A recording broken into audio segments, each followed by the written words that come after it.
This is an interview with Dr. Norman M. Bradburn, conducted by Barbara Everett Bryant on October 14, 2003, for the American Association of Public Opinion Research.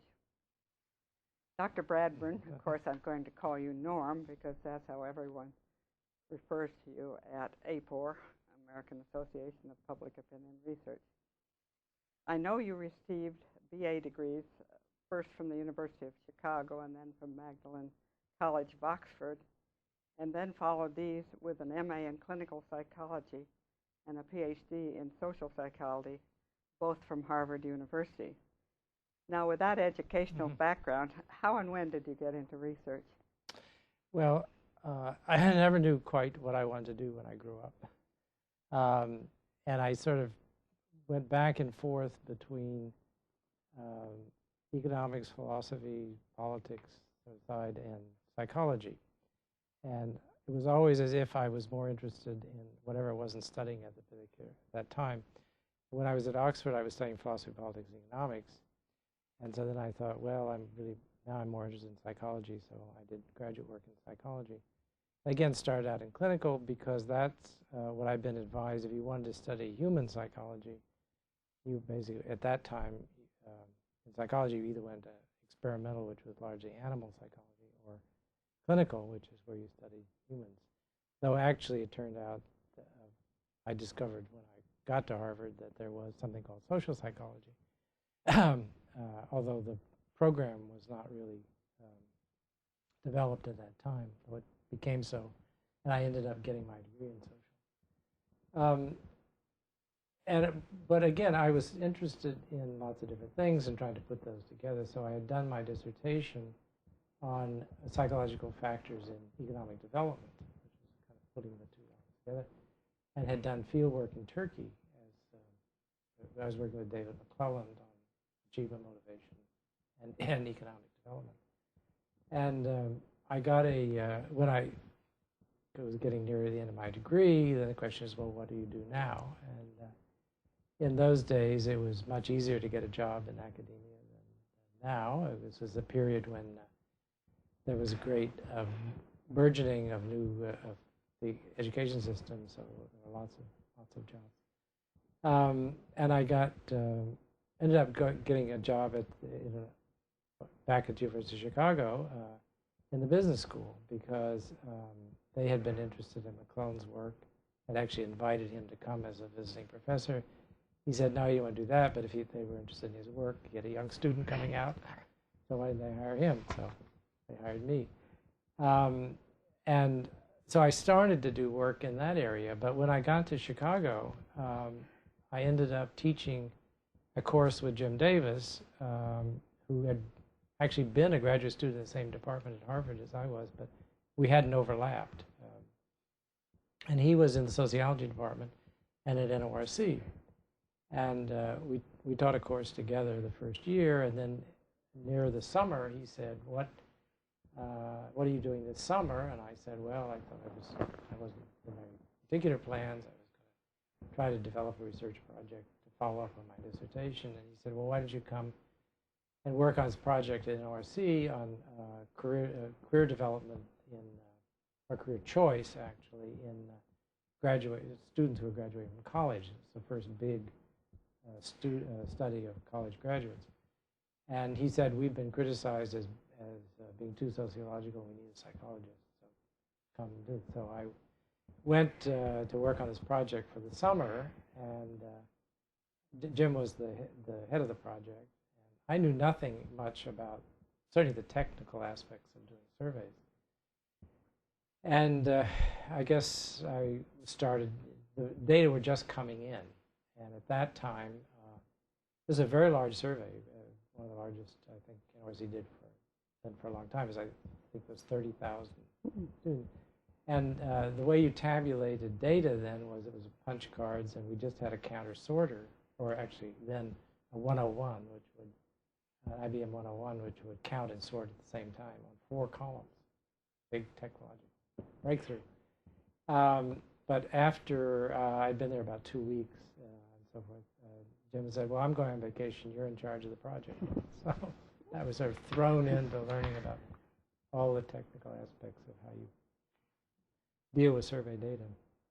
And from then, I just started doing, I worked on that project for a year, and then another project came on that was looking at sort of mental health in the normal population and the effects of economic development presents on stress and things like that. And so they said, well, did I want to write a proposal? And NIMH was interested in this. Did I want to write a proposal in this area? So I said, sure. Did that, and we got funded to do studies on looking at the effect of stress, essentially, largely through economic stress, through unemployment, community stress, where communities were disorganized and so forth. And I ended up there doing my first career, which was really studying happiness and positive mental health, and it's the interplay with particularly economic and community aspects, and that went on for about 5 or 6 years, and sort of made my name in that area. Invented the Bradburn scale. One thing I learned about things: if you want to be famous, put your name on some method or something, so that everybody. Do you want to describe that scale for us? That scale actually was the history of that scale is really quite interesting because it was a kind of serendipitous finding. When we were starting out, we wanted to ask people as one dependent variable was sort of emotional experience.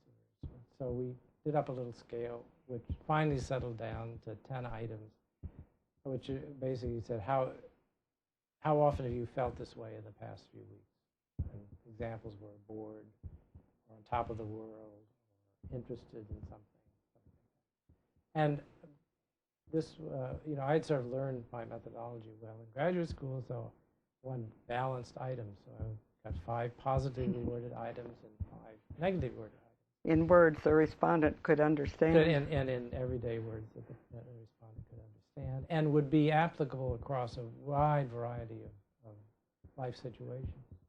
So they were very simple kind of things. And when the data came back, and I started doing correlations and factor analysis, stuff that one does, very funny thing happened, and that was that the positive items all intercorrelated and made a scale. The negative items all intercorrelated and made a scale, but the 2 scales didn't correlate with each other. And that was a big surprise because I'd expected they would be negatively correlated and you get a nice simple unidimensional scale. So then I spent about two years trying to figure out what that meant. And because the other thing, not only did they not correlate with each other, they correlate with different things. So the positive items all correlate with sociability and innovation, doing different things, belonging to organizations, being involved in the world, things like that.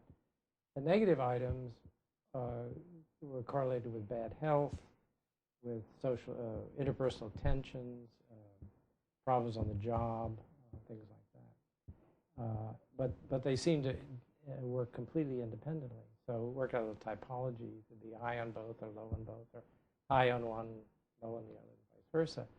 And then that turned out to have some kind of interesting differences. For example, men and women were different in this. They were sort of equal levels of happiness and self-satisfaction. But women tended to be high on both, and men tended to be low on both. So since being high on both or being low on both, it turned out that the difference between the two was what was important.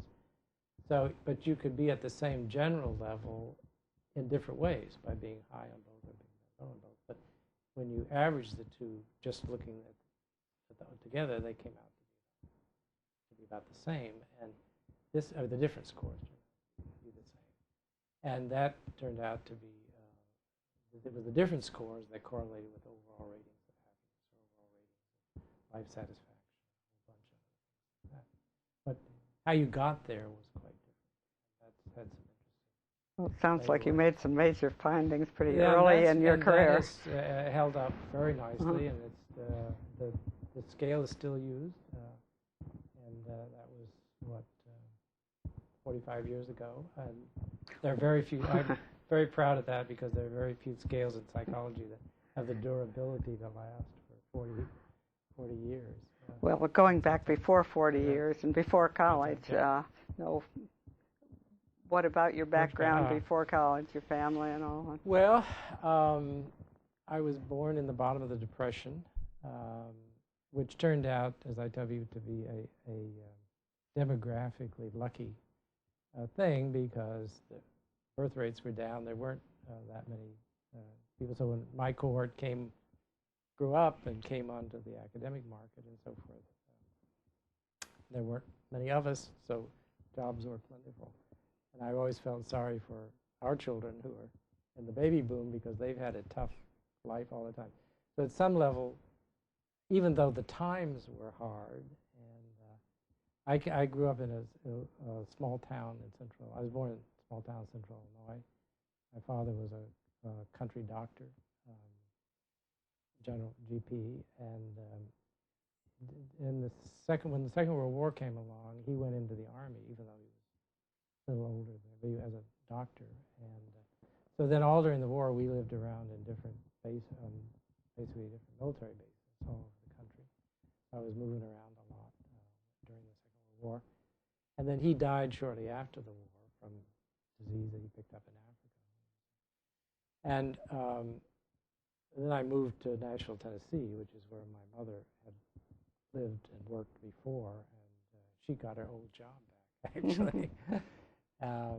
So I went to high school in Nashville, and then went to the University of Chicago from there. And what year or no class would you have been out of the University of Chicago? I graduated in 1952, and so right from Oxford in 55. After the war. Yeah, right after the war. Yeah, no, I went to Chicago at that time had a set curriculum in which you got your degree by examination. So you had to take 13 exams over year-long courses, and you could take them any time, so you could get through faster. So actually, I got through in a little over 2 years, and then went to Oxford for another 2 years. And when did you marry? Let's see. I met my wife in graduate school, and we got married in 1956. And so, yeah, we've been married 46 years, 47. My arithmetic. And children? We have 3 children, 2 girls and a boy. My oldest daughter, we have 2 grandchildren now. Oldest daughter lives in Blacksburg, Virginia. She is a clinical psychologist herself. Couldn't talk her out of going into psychology. She has a PhD from Berkeley, and she's a full-time mother right now, but she tends to go back to doing some research and teaching. A son who's 2 years younger, and he works in films in Los Angeles. And a younger daughter who's, I think, 36 now, and she's just moved to New Zealand.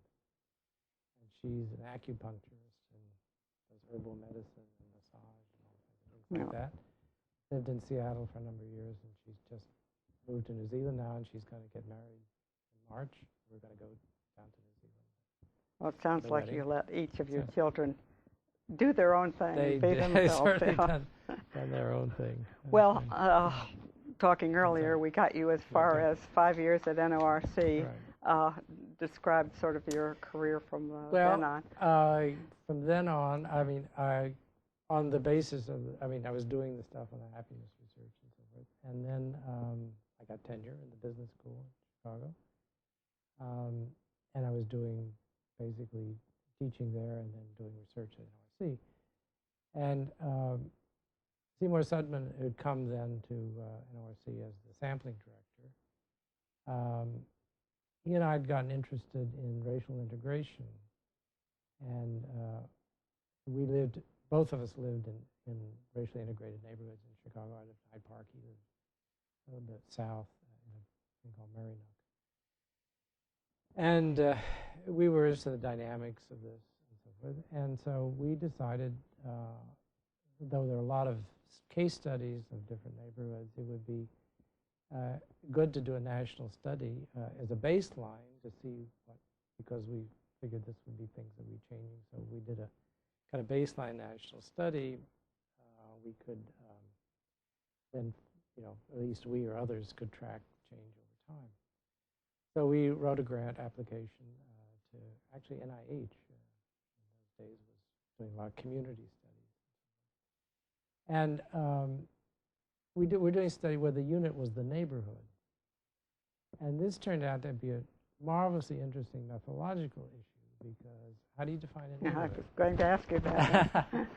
And, well, what we did, we had a three-pronged or three-tiered sort of thing. We used the NORC National Sampling Frame, which had at that time, had primary sampling units. The 10 largest Mets and then sampling units. So we started with the metropolitan areas that were, and counties that were in the National Sampling Frame. And we started by getting a list of all the tracts, the census tracts for those areas.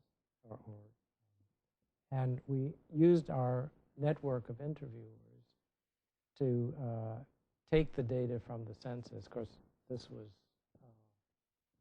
in the mid-'60s, so the data were out of date, essentially. Mm-hmm. But we took the 60 data, and we asked the interviewers to screen essentially roughly, to go around to all the tracks and see if they look like they'd changed since the census, 60 census, just kind of roughly.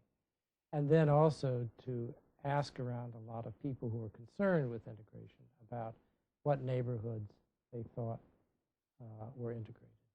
And we wanted to use a dynamic view of integrated. That was the other problem, there's neighborhoods that integrate. So we decided integrated, our definitions of integrated were neighborhoods into which both whites and African Americans were moving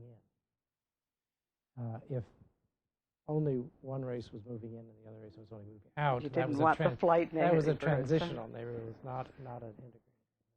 But we wanted stably integrated neighborhoods, and it means that there had to be turnover, essentially, but of both whites and African Americans moving in. So we got a first screen of what we thought were neighborhoods. Then we took clusters of tracks and went to various people who are knowledgeable about these areas and said, which of these tracks makes what you think would be a neighborhood? So we used intermediate informants, essentially, who are not knowledgeable informants about the area.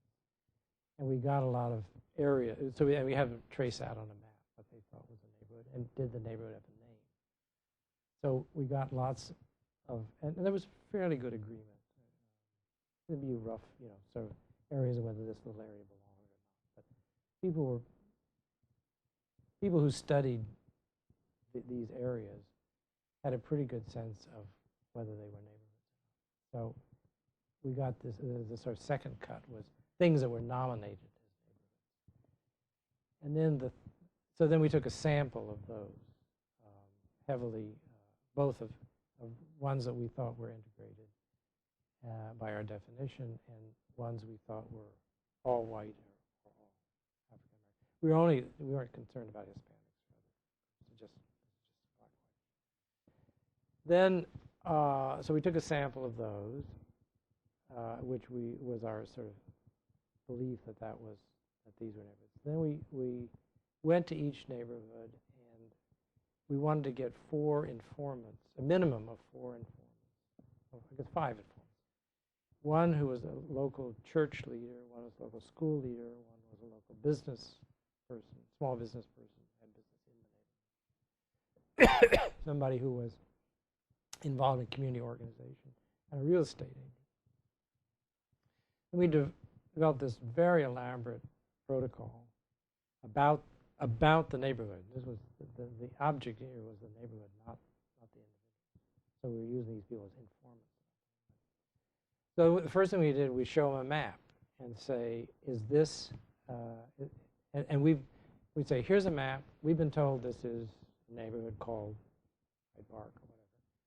And this is the boundaries that we've been told. Is that what you would think of? And then they could say, no, I wouldn't include this, or no, I would include this area over here, or no, that's not the name I would give it, I'd give it some other name, or no, this is nothing. And so then the operational definition of a neighborhood became a geographical area in which a majority of our informants agreed on an area that covered 90% of the population. Now what happened was that at the process, some of the things that we thought were neighborhoods, we never, just weren't, nobody could agree that they were neighborhoods. So they just became non-neighborhoods. Those are clusters of housing that were neighborhoods. We had neighborhoods that we thought were integrated, and the consensus of the informants was that they were transitional or that they were all black or all white. So there was reclassifications of things, whether they were neighborhoods or not, whether they belonged and integrated or not, on the basis of these. But that became our operational definition. And they say these were quite long interviews. These actually turned out to be about often 2, sometimes even 3 hours. Mm-hmm. The people got really quite fascinated. Then we drew, the next level was to look at residents. So then we drew a sample of residents in the neighborhood, and that on life in the neighborhood, and how they got there, and what they thought of integration. So we had this sort of 3-tier aspect. So it was really quite a mammoth study. That methodology actually has been adopted in a later study that's now called the Chicago Neighborhood Study, a big study done in Chicago for the last 6 or 8 years. Well, you must have many stories of many innovative studies, because you did do 3 terms as head of NORC, didn't you, or director, I guess it's called? Yes. It was then, it's now called president. Oh, it's we now changed called president. Yeah, at that time. And that was from 1967 to 92. Well, it was 67 to 71, I think, or 72, and then 78, I think, to 82, 83. I guess. And you had one stint as provost of the University of Chicago. From 83 to 89, and then I came back as director from 90 to 93, I guess. And at that point, the thing is that at all those periods in there, when I was in and out as director, the model at NORC had was that the director would be a faculty member, not a full-time director. It was essentially viewed as a half-time position, although I always joke that nobody told me it was half-time on a 100-hour week. But by early 90s, it was clear it had grown. I mean, all sorts of things that happened. It was grown so big, a big now very competitive industry. So we needed a full-time, non-faculty kind of. So he changed the title to president and made it into a more regular corporate structure. Now you're officially a professor emeritus at this point, but I can hardly call you retired because I'm sitting in your office at the National Science Foundation, where you are the assistant director. Do you want to? Well, in 1999, I decided Chicago had a kind of retirement incentive program. I won't say early retirement because there's no mandatory retirement anymore. There's no such thing as early retirement. But they had essentially a sweetener if you would retire and get off the what we call the unrestricted budget. So I had opted for that, thinking I would maybe cut down and work half-time, maybe do some consulting, do some research, travel, sort of try out retirement. So I did. I took a couple of months off to do some traveling, do some things that I'd wanted to do for a while. And then came back to NYC as about, I think, 80% time. I was going to try it 80% and then go down, work my way down. And that was going along pretty fine. And then I got a call from Rita Caldwell, who was the director of NSF, asking if I would come and talk to her about being assistant director at NSF for social media. And this is something I never wanted to work for the government. I never thought I would do a government job. So I came to talk to her, mostly because I wanted to tell her some things about what I thought social science at NSF should be doing and wasn't doing. So she offered me the job, and it turned out that I could come as what's called an IPA, which means that, as I sort of joking around here say, it means that NSF is renting me from the University of Chicago, because I'm still an University of Chicago employee, and NSF just gives a grant to the university to cover my salary. So I'm officially still on the university payroll, and but I work here. That's one way the government gets an infusion of ideas from the outside. Right. And it's term limited. There are 2-year terms. You have 2 of them, and my term's up in next March. So I'll be looking for my next post-retirement. your post-retirement sort of. Well, you're known for having pioneered the application of cognitive psychology to questionnaire design and methodological problems in survey research, even though when you entered the field you said you knew little about survey research. Do you want to comment on this? Or? Yeah. Let's see. I think when I became director of NYC in the late 60s, I guess, and Seymour Sudman was still there, NYC had always had a methodological research project, or set of things. In the 40s and 50s, it was on interviewing, and led to the Sheetsley-Hyman book on interviewing and social research. Then Seymour, then it wasn't much for a while. Then Seymour came and did a lot on the cost of surveys and the sort of number of sampling problems and some other issues. And he had just sort of finished that that set of studies. So we were thinking about, well, what should the next set of NYC methodological studies be? And we were interested in measurement issues, measurement error, and so forth. So the first thing is, we should do a sort of survey of what methodological studies have been done on measurement error in surveys, either coming from interviewers, coming from the questionnaire, coming from sampling. Not so much interested, because a lot have been done on sampling, essentially non-sampling errors. So we applied to NSF for a grant, got a nice grant, and we set out to do a sort of systematic survey, which turned out to be a meta-analysis. We didn't call it that. I don't think meta-analysis as a term had been invented yet, but that's basically what it turned out to be. And we looked at studies that were quantitative, essentially, and we coded them and computed an effect size for the particular variables. We developed a framework, and this all came out in the little book that he and I did on response effects in surveys. And that was the first sort of things. And then before we finished, and that ended up with an agenda of what are the sort of things that ought to be studied. And one of the things that was apparent from that, which surprised us, was that the biggest source of error, measurement error and so forth, came from the questionnaire, rather not from the interviewer, respondent, but from the questionnaire wording and method, modes, and things like that. So we decided that's where we ought to concentrate our attention. Sort of simultaneously,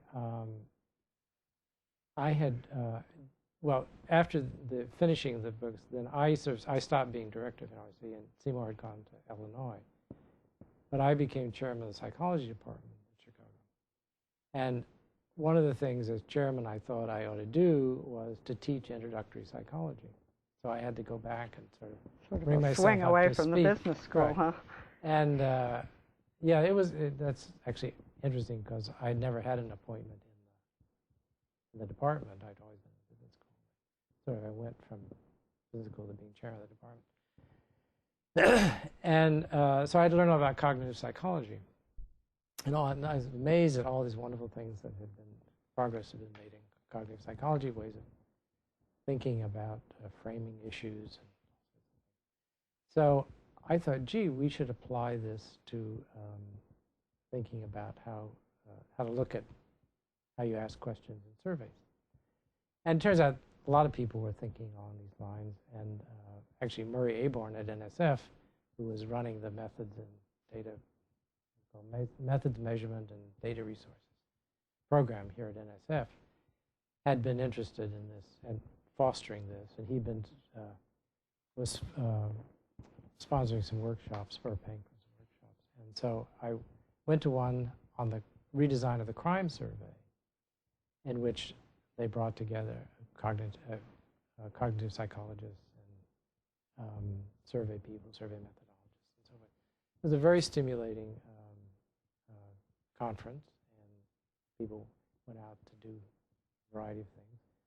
So Seymour and I went home, wrote it to our respective homes at this time, and wrote a big grant application to study a variety of things about sensitive questions, something about mode, about memory of various sorts. Actually, no, the memory came later.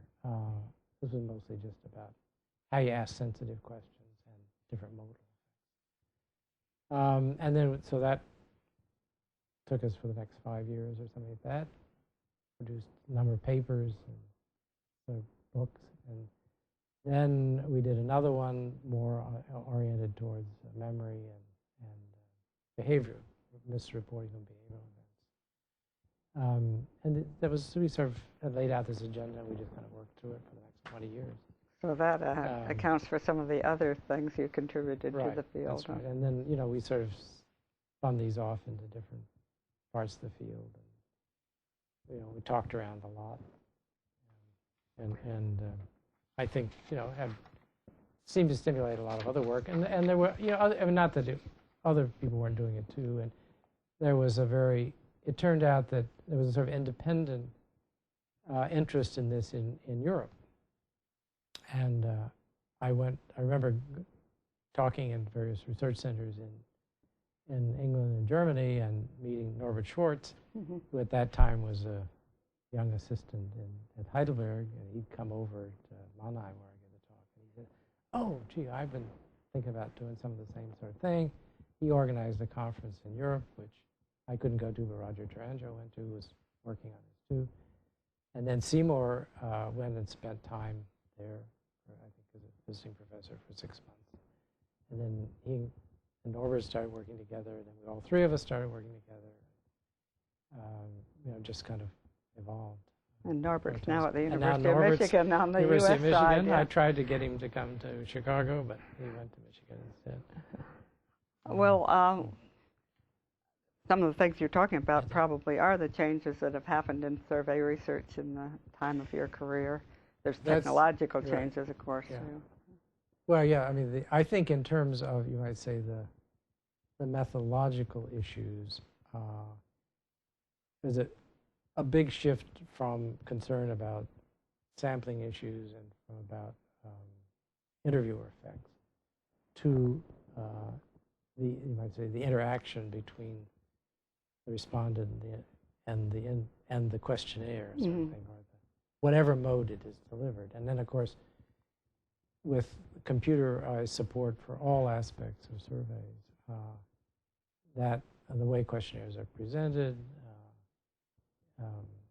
You can do all sorts of things, elaboration, things that you can do with questionnaires, which you could do, but it's very, very difficult to do.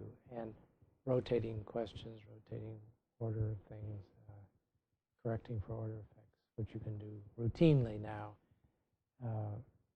I remember one of the first studies I did when I got to NYC, because coming out of experimental psychology, I was concerned about order effects in the presentation of stimuli, and I sort of thought, oh, we ought to rotate the order of these things, and people said, oh, you're mad, how could you do that? So, and it was cumbersome, but at least the first study I did on the happiness kind of issues, because I was concerned about conditioning people, depending on what kind of questions you ask first. So we rotated sections of the questionnaire, at least had four different versions of the questionnaire with different question orders, so at least we could look at that.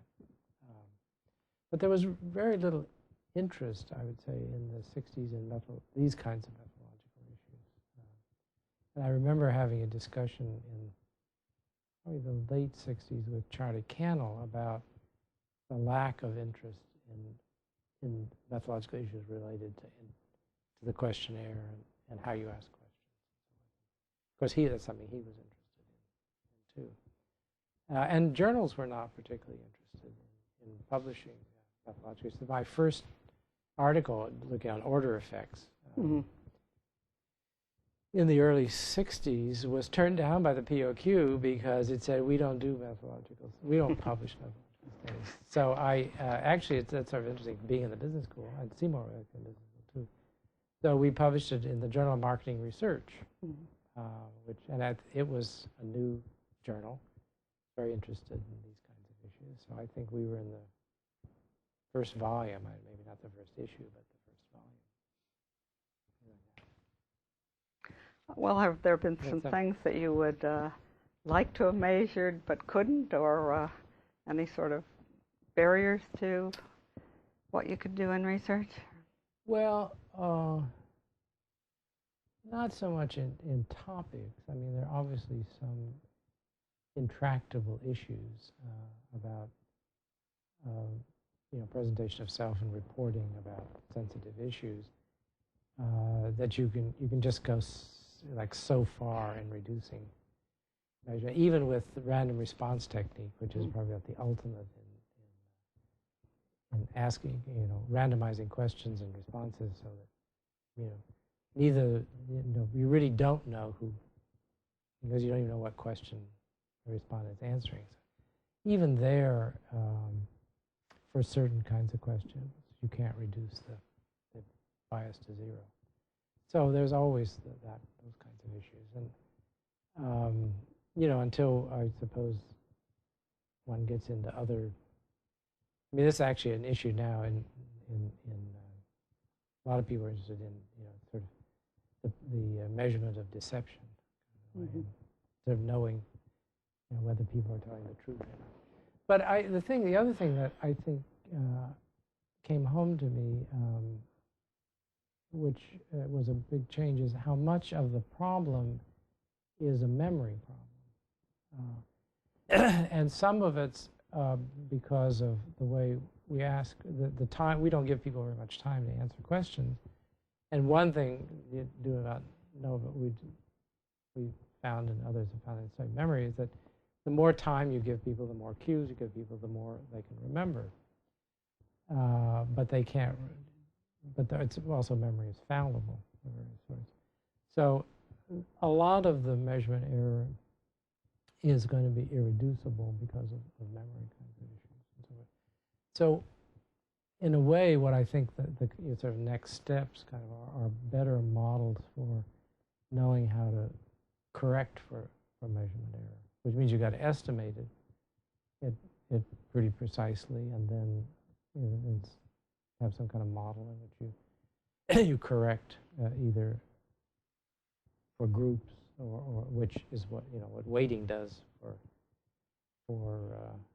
the sampling error of various sorts, but more sophisticated models for modeling measurement error at the individual level. I think is where a lot of work needs to be done. Well, this interview is being done for American Association of Public Opinion Research, AAPOR as we call it. So let me sort of wind up asking you a few questions. First of all, what was your first AAPOR conference? Now I'll do a memory test on you. The one thing I know is memory for dates is very bad. I actually was trying to think about it. It was probably about 1963.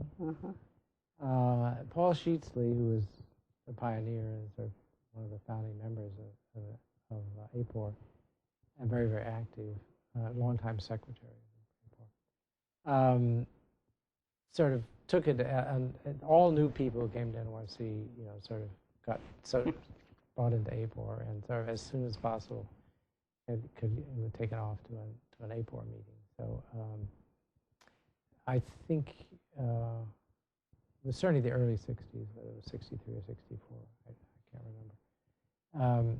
But it was certainly very important. At that time, the secretariat of AAPOR was in the New York office of AAPOR. AAPOR NYC, because Harry Field, who founded NYC, was one of the founding members of AAPOR. And so there was a lot of early association between AAPOR and NYC. So, and since NOC was a kind of separate organization, it could sort of volunteered to take on the secretariat functions, which weren't very onerous at that time. But as AAPOR began to grow and so forth, the fact that one needed a separate, sort of more professional secretariat. So I think we gave up the secretariat in around 1970, late 60s, sometime. But it was at the time when we were always meeting at the Sagamore, and it was small enough that you could meet at the Sagamore, and that was always a wonderful experience. That was such a grand old hotel, grand place to be. Oh, what do you consider your own personal contributions to AAPOR? Well, gee, I don't know. I guess my first reaction would be more what AAPOR has contributed to me. Because it is such an unusual organization in bringing together commercial people who work in commercial government and academia, and I was able to meet all kinds of people that, as an academic I would never have known otherwise, and to appreciate the wide uses and demands on surveying. Particular. So that was just being involved in AAPOR. I learned a tremendous lot. I don't know whether, I guess I would say, insofar as can't say directly, but I've certainly been always pushing AAPOR to have more methodological sessions, which they didn't used to have hardly at all. And over the years, now I'm not a count, but my sort of sense is they're pretty the heavy. majority of the sessions, or at least half, if not more than half, the sessions are methodological, which I think is a great thing. I think has brought the commercial and the government and the academic sectors together in ways that sometimes the substantive topics don't. But everybody's got common methodological problems. So that's an area where everybody can report on their research, can share their experiences. Do you have any favorite AAPOR studies, going back to those Hotel Sagamore days, or anything since? But well, it's hard to say. I think the thing which, when it was small, you sort of knew everybody, and it was pretty much. And there were sort of little kind of hobby interest groups, and there's a group that sang and a group that hiked, played golf and tennis and so forth. And there was a group that played poker, and Paul was Sheetsley was one of the poker players, so he sort of socialized me into the poker playing group. And we used to, it seems it's a really, have an all-night poker game that went on. Well, that poker game is still part of well, AAPOR conferences, yeah, but isn't it? it's more. I mean, it seemed like at those times everybody was involved in one or the other. I mean, again, because it was small. Yeah. But now, there are a few people who do poker and people who do this, so forth. But the bulk of the people don't seem to me to participate in any of those particular religious groups. But that may just be a function of my aging. The idea of staying up all night playing poker and testing your statistical techniques. Right, that's right. How has AAPOR changed? You've already mentioned that it's much larger, of course. Well, that's the overwhelming difference, I think. Is well, and you said it's also more methodological. More methodological. I mean, at least the sessions are more methodological. It's sort of harder to find hotels where we can all fit in, kind of in a way, and that tends to break down. But just, I mean, in general, when it gets to a size where you don't know everybody or lots of people, I think one of the things which has been good is that, and we were worried at one particular time, was whether it would renew itself. That is, whether there would be a stream of new people, younger people coming in. And I think we've done a great job of doing that and bringing in, and so the kind of age distribution. At one time, we were so worried that the age distribution was getting too much too old and so forth. But now I think it's a very good looks pretty broad from the last conference I saw. Right, yeah. Well, is there anything else as we finish that you'd like to comment on, either about AAPOR or your own career, that I haven't probed you about? No, I guess only that if these are being used for people to reflect on their careers, and as for younger people to think about what careers are like, the one thing I just have always been amazed at is how much chance plays in the development of one's career. I mean, I would never, when I was getting out of graduate school, I would never have thought I would end up being, that doing methodological work in surveys would be, one of the prime things I did in life. I wasn't sure though I was doing surveys, I didn't know that's what I was doing, kind of in a formal sort of sense, and that the careers are just much more varied than we teach in sociology on career development. And I think young people should always keep that in mind, that careers are very, have many paths and many twists and turns and changes, and that's a great thing. Well, thank you so much. Okay. Thank you.